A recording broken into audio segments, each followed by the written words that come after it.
ராகி ரொட்டி எப்படி செய்கிறதுன்னு பார்க்கலாமா? 2 சின்ன வெங்காயம், 2 பச்சை மிளகாய், சின்ன ஜீரகம், பெருஞ்சீரகம், உப்பு, கருவேப்பிலை போட்டுக்கோங்க. என்கிட்ட இல்லை.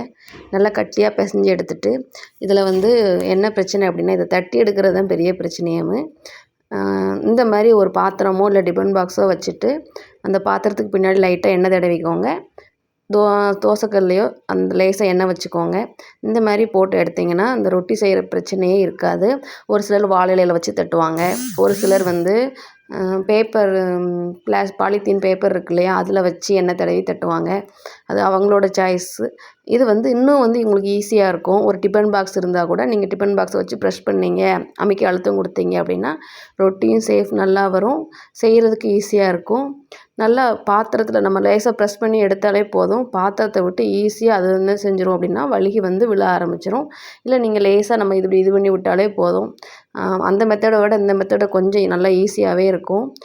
நீங்கள் நல்லா ஒரு பெரிய ரொட்டியாக வேணும் அப்படின்னா மாவு உருண்டை அதுக்கேற்ற மாதிரி எடுத்துக்கோங்க.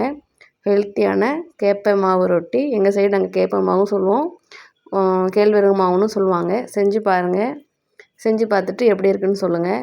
இப்படி நம்ம இப்படி செய்யும்போது இந்த ரொட்டியே பார்க்குறதுக்கு அழகாக இருக்குது. நம்ம அப்படி கைட்டு தட்டும்போது அந்த ஷேப் கொஞ்சம் வித்தியாசமாக இருக்கும். நான் அடிக்கடி இந்த மாதிரி தான் செய்வேன். எனக்கு என்னமோ இதுதான் ஈஸியாக இருக்கும். செஞ்சு பார்த்துட்டு எப்படி இருக்குன்னு சொல்லுங்கள். சேனல் பிடிச்சா லைக் பண்ணுங்கள். பாய் பாய்.